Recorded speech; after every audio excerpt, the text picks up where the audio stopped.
Hello, this is Horror Studio 1, and this is my unedited podcast. Hello, this is Horror Studio 1, and this is going to be my unedited podcast. And I apologize that I was so close to the microphone, probably scared a bunch of you guys. I'm going to try to pull it away from me. And I also apologize for the kind of like airy sound. It's my ventilation kind of thing going on. So, yes, hi everyone. Thank you for staying tuned. Gosh, I just got a message. Yes, okay. Thanks for watching again. This is the Unedited Podcast number 4. And today we are going to talk about creepypastas. More specifically, we are going to talk about a creepypasta narrator that I really idolize. And we're going to talk about one of the most influential creepypastas in my life. And it is actually what influenced me into narrating and starting my own YouTube channel. And yeah, stay tuned. I'm going to talk all about that. Regardless, today's podcast will probably be a bit shorter than some of the other ones. Hopefully that's how it'll turn out. But if it's not, then, I apologize for the disclaimer. It's really no point of saying it.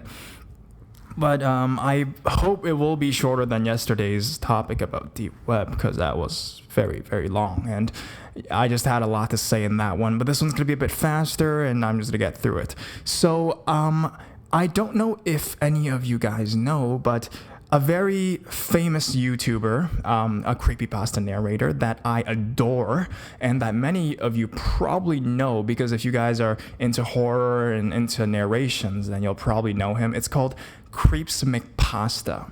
And I think he's someone from England. He's an English guy, and he actually was the person that influenced me into getting into this kind of narration.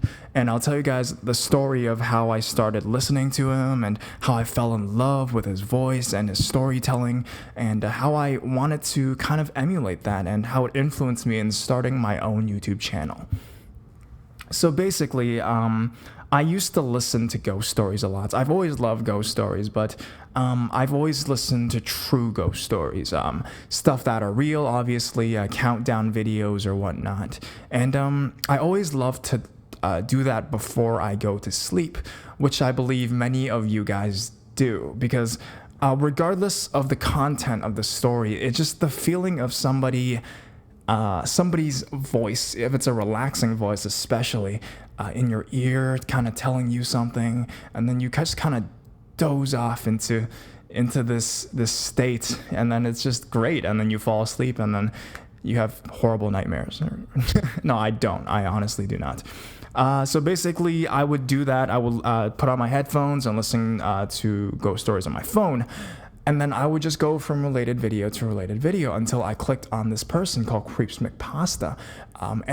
But this was, I think, last year or something like that. And I didn't know what a creepypasta was. I guess I'm pretty late or whatnot, or I'm pretty slow to that trend. And I had no idea what these things were. And then I started listening to this guy, and I'm like, well, this is obviously fake. Like, the way he's telling the story is probably not real. And I thought it was pretty fake. But the more I listened, the more I felt in tune with the stories. Like, I didn't mind that they were fake. They were just so well told.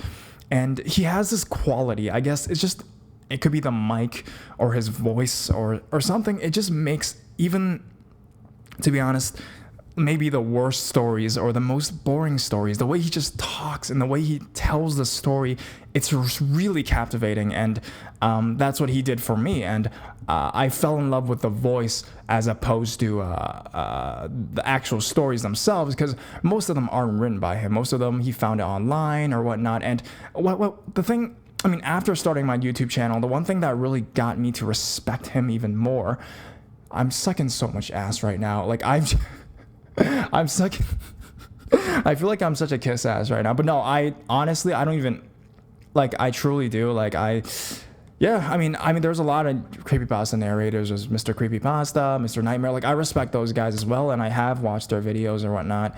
And I think I am already, I'm subscribed to Mr. Nightmare as well, which is a whole different story. It actually will be told in my 10,000 subscriber video why I subscribe to Mr. Nightmare and the kind of story that we have together, and that's something else. But Mr. CreepsMcPasta, the great CreepsMcPasta. So yeah, I totally fell in love with his voice, his narrations, whatnot, and I got so indulged in his channel. Like, I would, like, you know how when I always say I binge on someone's voice or someone's channel? That's what I'm talking about. Every time I think about I binge on someone's voice, that's basically the image, is me binging on CreepsMcPasta. And yeah, it's really good. He doesn't write his own stuff. He has some that are his own, but most of them are not.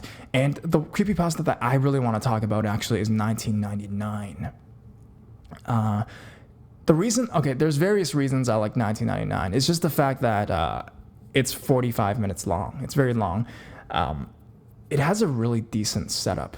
And but basically, for those who don't know about the creepypasta 1999, it's basically one of the most famous creepypastas out there. So basically, I'll just give you guys a brief description of what it's about. And I'm sorry that if I'm making a weird noise, it's because I'm holding onto the microphone right now, and I could be doing something weird with it. I'm sorry. Please bear with me. So yeah, 1999. What's it about? It's about this kid. He grew up in the 90s in Canada, and then he remembers that a kids show that he used to watch.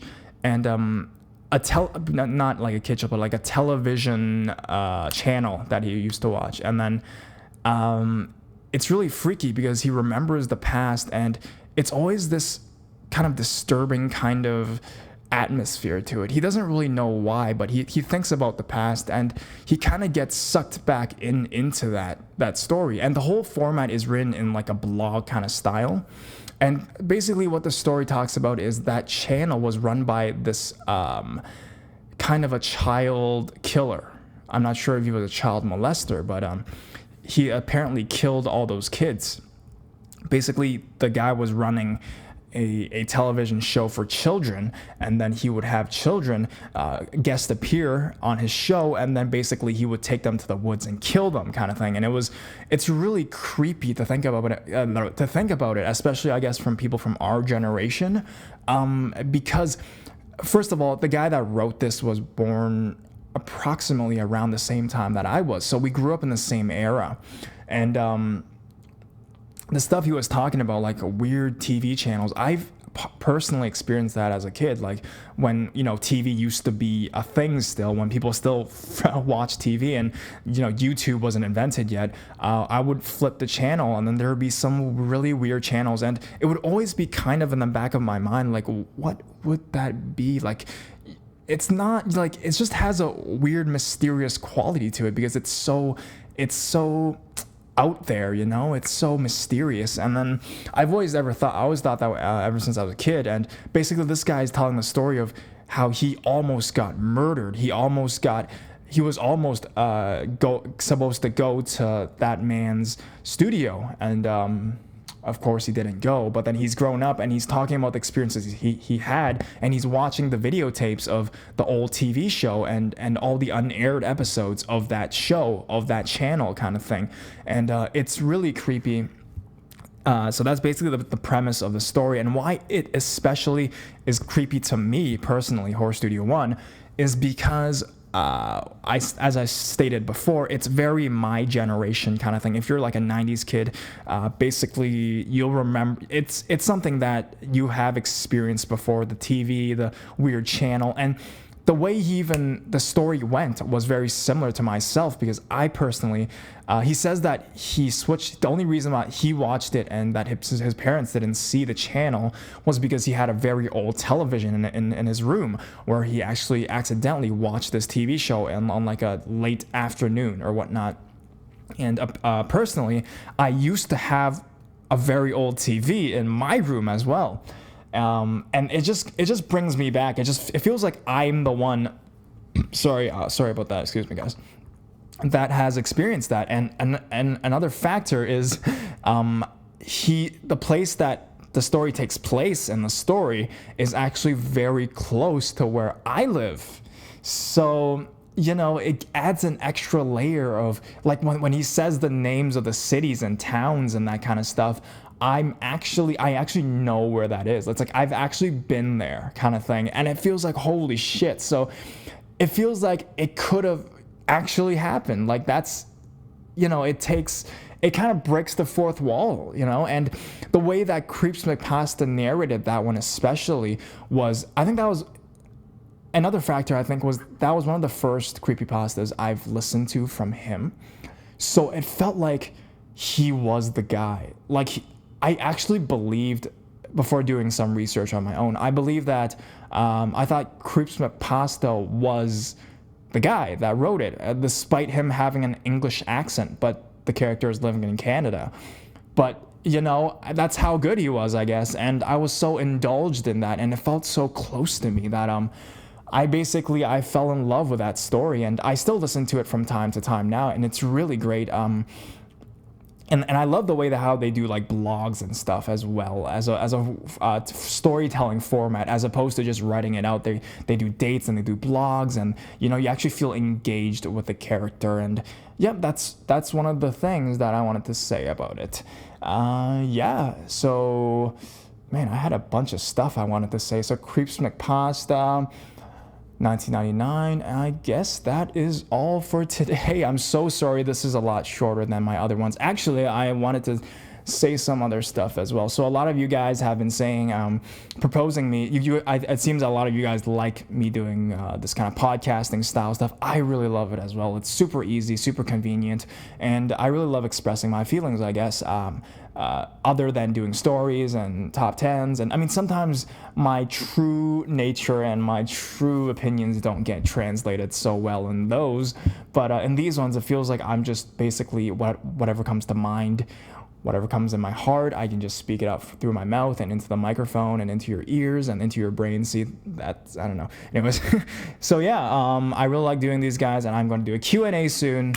A lot of you guys have suggested that, and I will do it for you guys, because whatever you guys want, I will do it. So if you guys can please, in the comments below, if you guys have comments about 1999 or CreepsMcPasta, or you guys are fangirls like I am, or anything like what am I doing? Or anything like that, please comment. And if you guys have any questions for a Q&A in the future, I will definitely do it. And if you guys ask the same question, like if more than like 5 of you guys ask the same question, or a bunch of you guys like the same question, I will probably do a whole podcast episode on the topic, depending on what topic you guys ask. Unless you guys ask really personal questions, then I'll decide if I answer you or not.